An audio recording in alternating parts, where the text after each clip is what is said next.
দুদিন ধরে বৃষ্টিতে ভিজে শরীরটা বেশ ভালোই খারাপ হয়েছিল। গত 2 রাত চোখের পাতা এক করতে পারিনি। আজ ওষুধ খেয়ে একটু ভালো। এই কারণে তেমন ভাবে ভিডিও করে ওঠা হচ্ছিল না। তো সেদিন আমি অফিসে যেতে পারিনি, বাড়িতে একাই ছিলাম। কারণ রৌনক তো সেই সকালে অফিসে বেরিয়ে গেছে। সন্ধেবেলা খুব গরম গরম চপ, পেঁয়াজি এসব খেতে ইচ্ছা করছিল। এখানে তো মা নেই। ছোটবেলায় শরীর খারাপ হলে মা কত কিছু বানিয়ে এনে মুখের সামনে ধরতো। বাবা পাড়ার মোড়ের দোকান থেকে গরম গরম চপ, চাউমিন এসব নিয়ে আসতো, আমি খেতে ভালোবাসি বলে।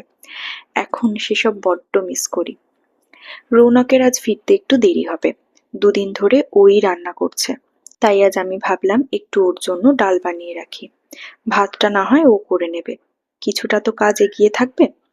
আর কয়েকটা পেঁয়াজি ভাজলাম। খুব মনে পড়ছিল ছোটবেলার সেই সমস্ত স্মৃতি। সত্যি, দিন কত তাড়াতাড়ি চলে যায় না। নিজেদের ব্যস্ততার ফাঁকে আমরা টেরই পাই না যে কত কত ভালো স্মৃতি আমরা পিছনে ফেলে সামনে এগিয়ে এসেছি। তোমরা ভালো থেকো, সুস্থ থেকো। খুব শীঘ্রই আসবো নতুন ভিডিও নিয়ে।